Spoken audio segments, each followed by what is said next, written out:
Matemática, simples, simples, simples e prática.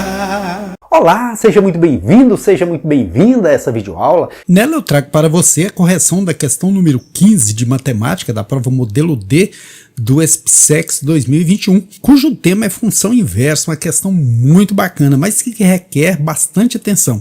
A proposta é a seguinte: considere a função f de domínio no intervalo de -1 a mais infinito e imagem no intervalo de -7 a mais infinito, onde f de x é igual a x ao quadrado mais 2x menos 6. Sabendo que a função f tem uma inversa f de -1 e sendo I, AB, o ponto de interseção dos gráficos de f com f inversa, a soma de a mais b pertence a qual desses intervalos? Então, antes de entrar na resolução da questão, eu vou fazer uma pequena revisão. Eu gosto de fazer uma revisão para a gente se situar no assunto. O que é função inversa?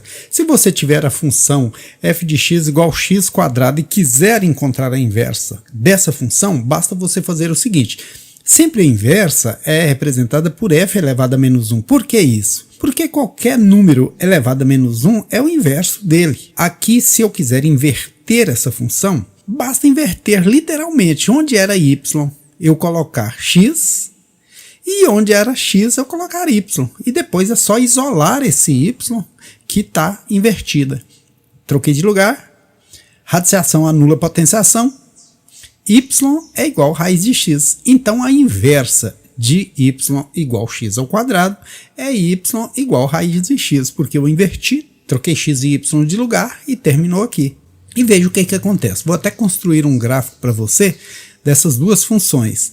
Se eu colocar 0 no lugar desse x, obviamente o y vai ser 0, porque 0 ao quadrado é 0. Então eu tenho para ordenado 0 e 0. Aí o ponto está aqui na origem, né? Já se eu atribuir o valor 1 a esse x, o y também vai ser 1, porque 1 ao quadrado continua 1. Porém, tem um detalhe: -1 ao quadrado também dá 1. Então o ponto pode ser 1 e 1, ou pode ser -1 e 1, porque a hora que você coloca -1 no lugar de x e eleva ao quadrado, o y dá 1 também. Então esses dois pontos aí, eu localizando eles no gráfico, olha, 1 e 1, que é esse, -1 e 1, que é esse, parábola com cavidade voltada para cima, porque o a é positivo, o x é positivo, né? Tá prontinha a parábola referente à função f de x, função f. Agora eu vou construir lá a curva da função f elevado a -1, da inversa. Se eu atribuir 0 ao x, quanto que eu acho para o y? 0 também. Então eu vou ter o parzinho 0 e 0, porque raiz de 0 é 0. Se eu atribuir 1 ao x, o que eu vou ter para o y? 1 também. Então vou ter o parzinho 1 e 1. Se eu atribuir 4 ao x, o que eu vou ter para o y? Raiz quadrada de 4 é quanto? É 2. Eu vou jogar esses três pontos lá e passar a curva da função em cima dele. Tem o ponto 0 e 0, que é esse primeiro, tem o ponto 1 e 1, que é esse aqui, tem o ponto 4 e 2, que sai do 4 e vai até a altura 2. Veja que agora eu vou passar a curva aí. O que a gente pode observar nessas duas funções? Elas se interceptam num eixo de simetria. Veja que o x é 1, o y é 1, o x é 0, o y é 0, e elas não se interceptam, elas não se encontram mais em ponto nenhum. Então, sempre as funções que se encontram, nesse caso da inversa, vão ser num eixo de simetria. Então, toda vez, sem sombra de dúvida, basta você buscar o eixo de simetria, ou seja, vai ser num ponto em que o x e o y têm o mesmo valor. Veja aqui, 1, 1. Agora, tem só esse caminho para a gente fazer? Não. Você poderia também já dizer diretamente que x ao quadrado é igual a x. Por quê? Porque x é igual a y. Então aqui, ó, x ao quadrado é igual a x, porque se x é igual a y, eu posso trocar esse y aqui por x, né? X ao quadrado é igual a x, né? Eu só inverti isso aqui de lugar, ou isso aqui de lugar, né? Tanto faz, porque no lugar de y veio o x, no lugar de x ao quadrado pode ter ficado ele mesmo, porque x e y são iguais no ponto de intercepção. Aqui, se eu trouxer esse x para o primeiro membro e colocar ele em evidência, porque tem x aqui e tem x aqui, x² por x, x só, menos x por x, menos 1. 0 vezes qualquer valor é 0. E esse parêntese também pode dar 0, porque x menos 1 sendo igual a 0, por qualquer tanto que eu multiplicar aqui, termina em 0. Então, x menos 1 igual a 0, x igual a 1. Passo 1 para depois da igualdade, ou seja, 0 e 1. Veja, passando por ambos os caminhos, os pontos de intercepção aí, o x, 0, olha aí, 0, o x, 1. Então, posso usar esse processo, ou simplesmente dizer que x é igual a y e substituir em qualquer lugar que dá certinho, beleza? Agora, a gente vai guardar aqui que x é igual a y no ponto de intercepção dessas retas. Então, vamos agora à resolução. Se eu pegar isso aqui, ó, x igual a x² mais 2x menos 6. Por que que eu fiz isso? Porque aqui seria y, mas x e y têm o mesmo valor no ponto de intersecção. X e y são iguais, por isso que eu tirei o y daqui, coloquei x no lugar dele.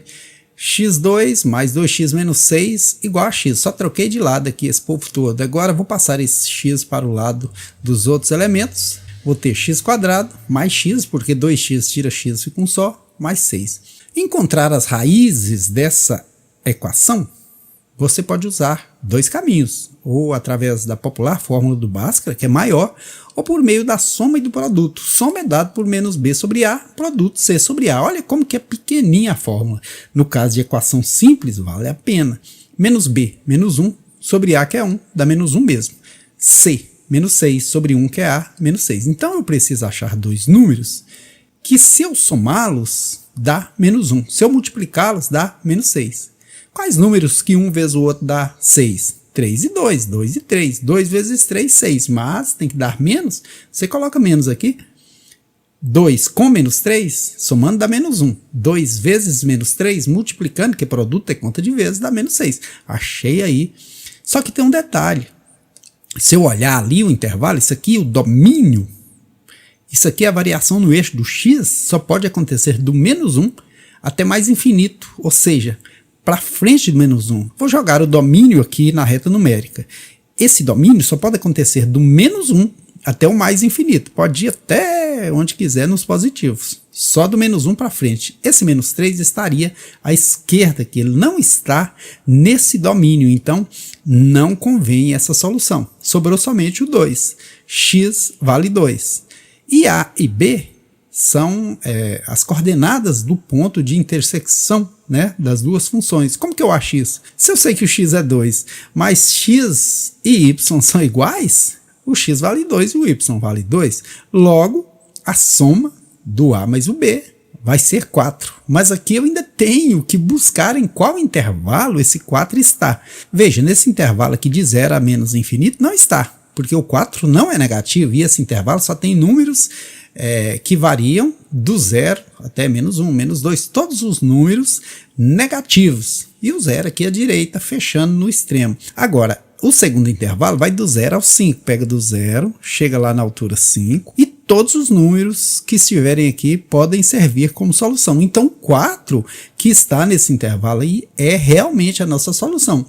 Alternativa correta, letra B, de bom dia, boa tarde, boa noite, de bons estudos. E por falar em bons estudos, eu vou além, né? Aqui eu já cheguei na resposta, mas eu queria esclarecer mais um ponto para você. Ah, professor, mas eu quero ver isso aí no gráfico. Então vamos que vamos.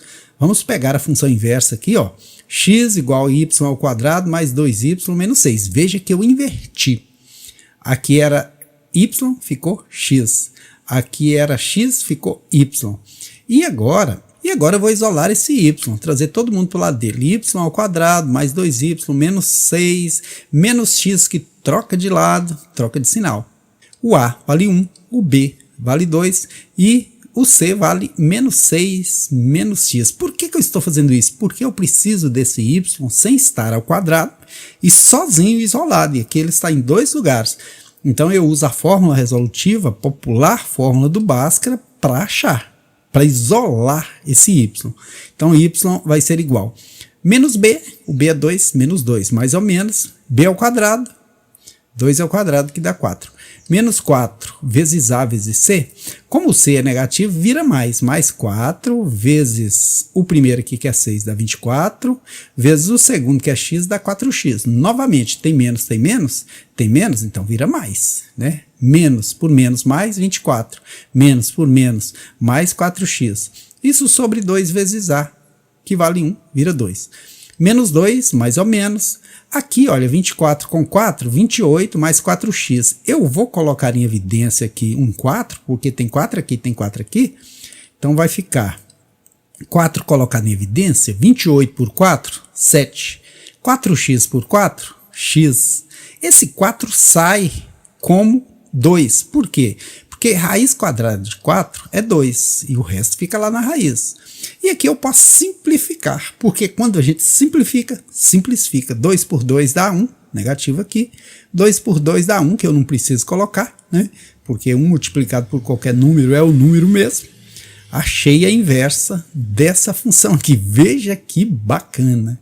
E agora eu vou fazer o teste com esses pontos aí, olha. Se eu pegar y igual a menos 1 mais ou menos raiz de 7 mais x, raiz de 7 mais x, o x do ponto de intersecção é 2.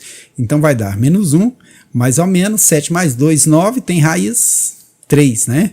Agora, se eu pegar menos 1 mais 3, dá 2. Se eu pegar menos 1 menos 3, dá menos 4. Esse menos 4 no momento não nos é conveniente. Agora eu vou jogar essas duas funções no gráfico para você. A função f e a inversa dela. Primeiro eu vou jogar a função f. A função f, eu não vou nem procurar a raiz dela porque vai dar um número irracional, mas eu já tenho algumas informações que me ajudam a jogar no gráfico. A letra c, o c dessa equação é sempre o ponto de intersecção do eixo y, sem exceção. Então, essa parábola precisa obrigatoriamente cortar o y no menos 6, porque o c dela é menos 6. Outra informação importante é o seguinte, esse b expressa se a parábola corta o eixo y num ramo crescente ou decrescente. Se esse b é positivo, é 2, então a parábola corta o eixo num ramo crescente. Daqui a pouco eu te mostro por quê. O a da equação mostra se a parábola tem concavidade voltada para cima ou para baixo. Aqui para cima, porque o a é 1. Então vamos traçar a nossa parábola. Veja que ela cortou o eixo y num ramo crescente, ou seja, cortou subindo. Se esse fosse negativo, cortaria descendo, né? E o ponto de intersecção é menos 6, porque o c vale menos 6. Prontinho, jogada aí a parábola da função f. Agora vou jogar a curva da função f inversa, né? f elevado a menos 1. Os pontos aqui, eu já tenho um, que é o ponto de intersecção, que é 2 e 2, né? Olha que eu já achei aqui. E vou procurar mais. Eu vou pegar o menos 3. Se eu colocar menos 3 no lugar de x, veja bem. 7 menos 3 dá quanto? Dá 4. A gente extrai a raiz de 4, dá quanto? Dá 2. Tira 1, fica 1. Então esse 3 vai subir na altura 1. Novamente para você. Se eu usar o x valendo 3, 7 menos 3 dá 4, que tem raiz 2, que tirando 1 dá 1. Então a curva ela passa mais ou menos por aqui. E veja que ela intersectou a curva do f no 2 e 2. Aqui estão as curvas da inversa e a curva da função original de f de x. E aqui a gente consegue visualizar no gráfico, né? Não é muito simples, mas é importante que a gente entenda por inteiro. Espero que você tenha entendido e torço para o seu sucesso aí nos seus estudos. Eu sempre gostei muito de matemática e sempre gostei de compartilhar o conhecimento que eu adquiri nesses 30 anos de trabalho como professor de matemática. Assim eu trago para você no canal Matemática Simples e Prática videoaulas de qualidade que valem a pena você assistir. Então eu o convido para que se inscreva aí no canal e que possa compartilhar conhecimento com a gente. Se você gostou, deixe o seu comentário. Se você tem alguma sugestão, ela é muito bem-vinda. Então, tudo de bom, obrigado por ter assistido a videoaula. Fique com Deus, sucesso! Se você quer vencer, quero ajudar você. Venha logo aprender.